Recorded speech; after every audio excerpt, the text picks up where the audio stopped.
warmly congratulate you on assuming the office of President of the UNGA. Your becoming president is a matter of pride for all developing countries and in particular for small island developing states. Mr. President, गत 1.5 वर्ष से for the last 1.5 years, पूरा विश्व the world 100 साल has में been आई सबसे grappling with बड़ी the worst pandemic महामारी का it has सामना seen कर in 100 years. ऐसी भयंकर महामारी में I pay tribute जीवन to all गंवाने वाले those who have lost their lives सभी लोगों in को the deadly corona मैं pandemic, श्रद्धांजलि देता हूं और and परिवारों I के साथ express my condolences संवेदनाएं व्यक्त to करता their families.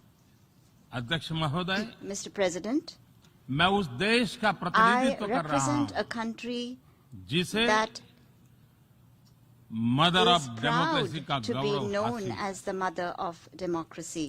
लोकतंत्र की हमारी We have हजारों had वर्षों की a महान great परंपरा रही tradition of democracy that goes back thousands of इस years. 15 अगस्त को On 15th of भारत ने August this year, अपनी आजादी के India entered 75वें the साल में प्रवेश 75th किया year of its independence. हमारी विविधता Our diversity हमारे सशक्त लोकतंत्र is की the पहचान है identity of our strong एक ऐसा democracy. देश It is a country जिसमें that has दर्जनों भाषाएं dozens हैं, of languages, सैकड़ों बोलियां हैं, hundreds of dialects, अलग अलग रहन सहन different खान पान lifestyles and cuisines. ये vibrant This is democracy the का best बेहतरीन example of a उदाहरण है। vibrant democracy.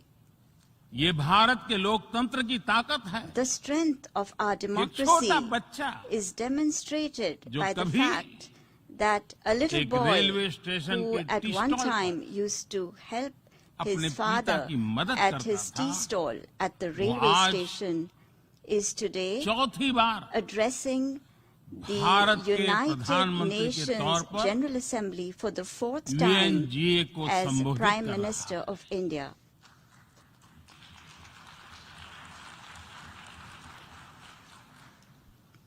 सबसे लंबे समय तक I will soon Gujarat have का spent 20 मुख्यमंत्री years serving और my फिर countrymen as पिछले head of 7 साल government. से First as the Bharat longest के serving प्रधानमंत्री Chief के Minister तौर पर of मुझे Gujarat and then Head of as Government Prime की Minister भूमिका में for the last 7 years. देशवासियों की सेवा करते हुए 20 साल हो रहे हैं और And मैं अपने I अनुभव am से कह saying रहा this to हूं you from my own Yes. experience. Yes, democracy can deliver democracy can deliver. Yes Yes, democracy has democracy deliver has delivered.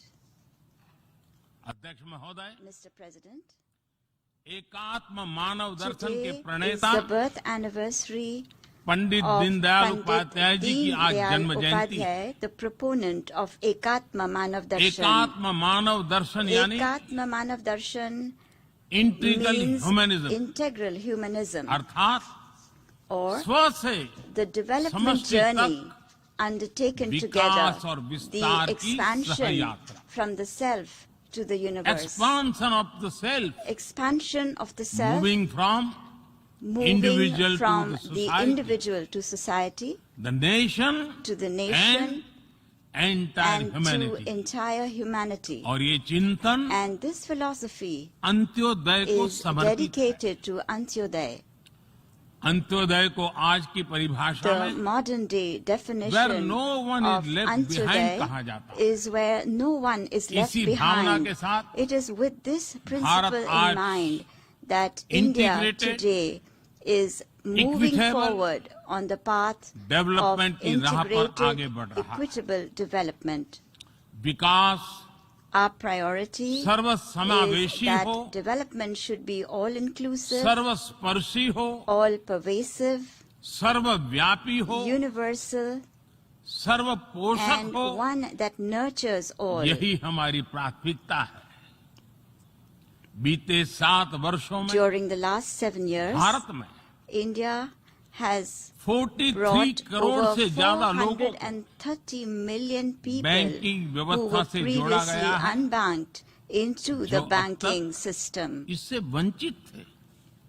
आज Today, 36 over करोड़ से अधिक ऐसे लोगों को भी 360 million people बीमा सुरक्षा who कवच मिला है, earlier could not पहले even imagine इस बारे में this सोच was भी नहीं possible, now have insurance 50 coverage as crore से security. ज्यादा लोगों को By giving over 500 मुफ्त इलाज million की people सुविधा देकर the facility of free Bharat ने treatment in hospitals, उन्हें quality India health has service से given them जोड़ा। access to quality health Bharat ने services.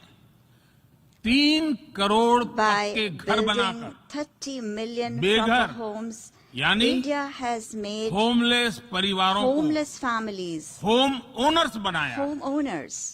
अध्यक्ष महोदय, Mr. President, प्रदूषित पानी polluted water भारत ही नहीं is a very big पूरे problem, विश्व not just for और India, खासकर but for the entire गरीब और world, and विकासशील in देशों particular की for poor and बहुत developing बड़ी countries. समस्या है। भारत में इस चुनौती से निपटने के लिए In order to address this हम challenge 17 in करोड़ से India, अधिक घरों we तक are carrying out a very big pipe से campaign to ensure साफ that पानी piped पहुंचाने का clean बहुत water बड़ा अभियान reaches चला रहे हैं। over 170 million विश्व homes. की बड़ी-बड़ी संस्थाओं ने Reputed institutions of the ये world माना है have कि said किसी भी देश के विकास के लिए वहां के नागरिकों के पास जमीन और घर के प्रॉपर्टी राइट्स यानी ओनरशिप का रिकॉर्ड होना बहुत जरूरी है। दुनिया के बड़े बड़े देशों में बड़ी संख्या में ऐसे लोग हैं जिनके पास जमीनों और घरों के प्रॉपर्टी राइट्स नहीं है। आज हम भारत के 6 लाख से अधिक गांवों में ड्रोन से मैपिंग कराकर करोड़ों लोगों को उनके घर और जमीन का डिजिटल रिकॉर्ड देने में जुटे हैं। ये डिजिटल रिकॉर्ड प्रॉपर्टी पर विवाद कम करने के साथ ही access to credit, bank loan तक लोगों की पहुंच बढ़ा रहा है। अध्यक्ष महोदय, आज विश्व का हर 6ठा व्यक्ति भारतीय है। जब भारतीयों की प्रगति होती है तो विश्व के विकास को भी गति मिलती है। When India grows, the world grows. When India reforms, the world transforms.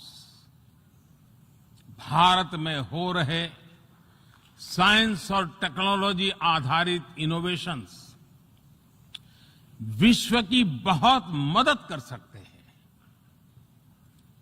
हमारे टेक सॉल्यूशंस का स्केल और उनकी कम लागत दोनों अतुलनीय है।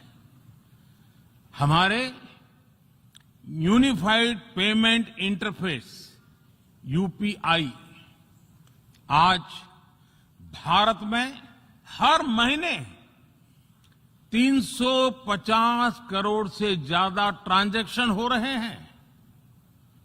भारत का वैक्सीन डिलीवरी प्लेटफॉर्म कोविन एक ही दिन में करोड़ों वैक्सीन डोज लगाने के लिए डिजिटल सपोर्ट दे रहा है।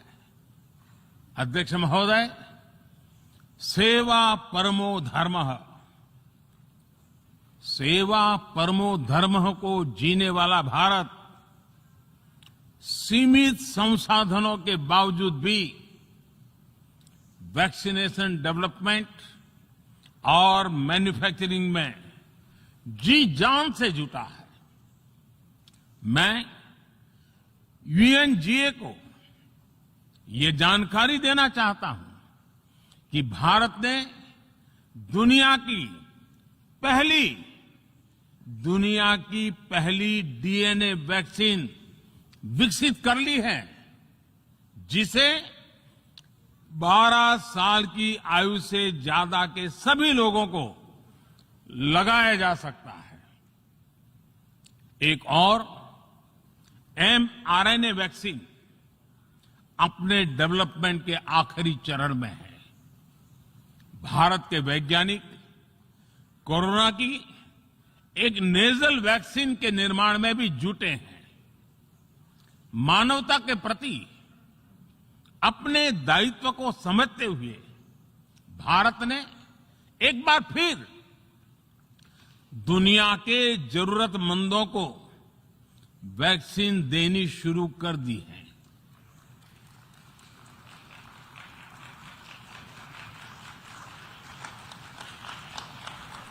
मैं आज दुनिया भर के वैक्सीन मैन्युफैक्चरर्स को भी आमंत्रित करता हूं,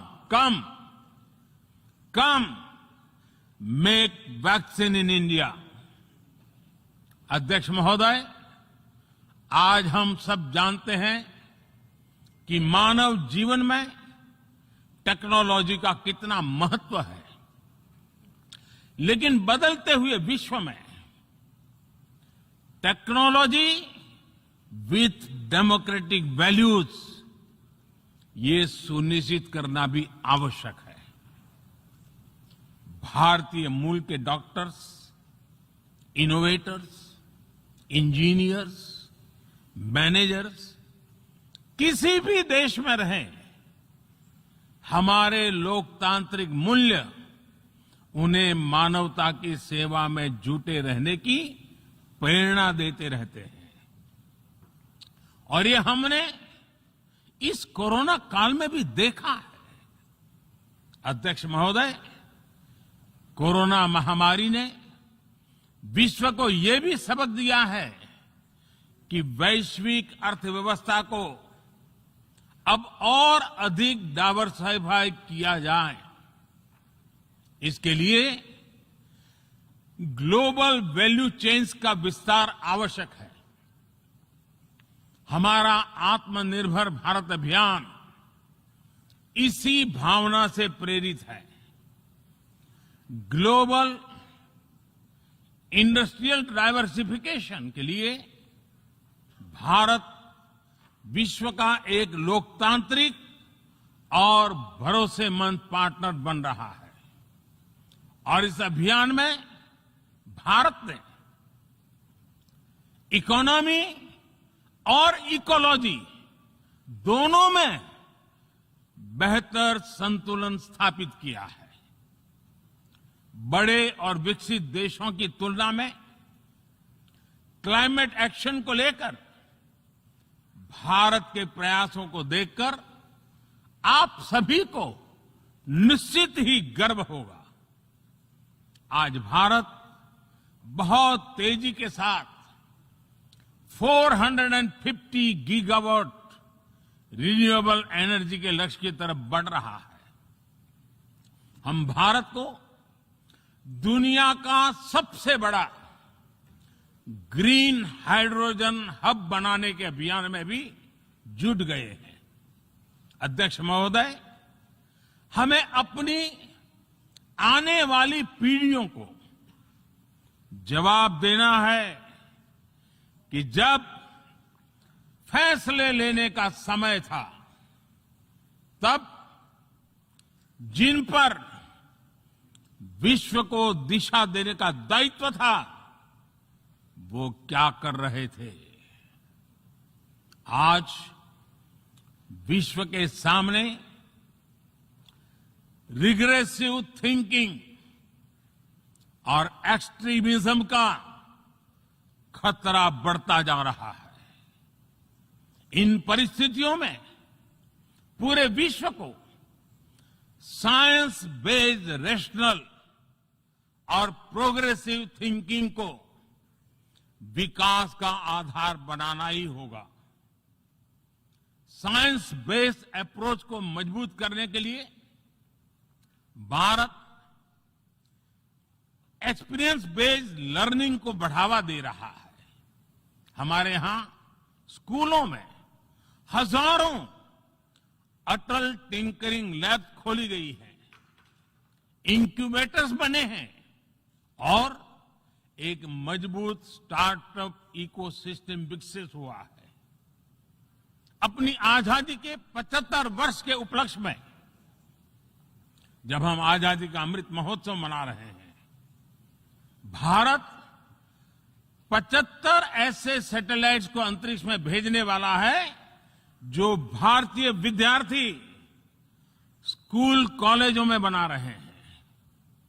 अध्यक्ष जी, दूसरी ओर रिग्रेसिव थिंकिंग के साथ जो देश आतंकवाद का पॉलिटिकल टूल के रूप में इस्तेमाल कर रहे हैं, उन्हें ये समझना होगा कि आतंकवाद उनके लिए भी उतना ही बड़ा खतरा है।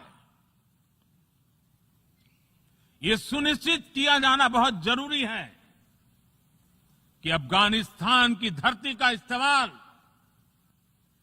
आतंकवाद फैलाने और आतंकी हमलों के लिए न हो। हमें इस बात के लिए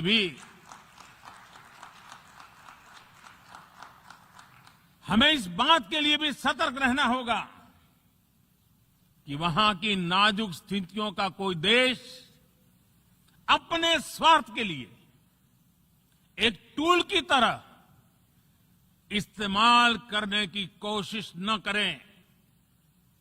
इस समय अफगानिस्तान की जनता को,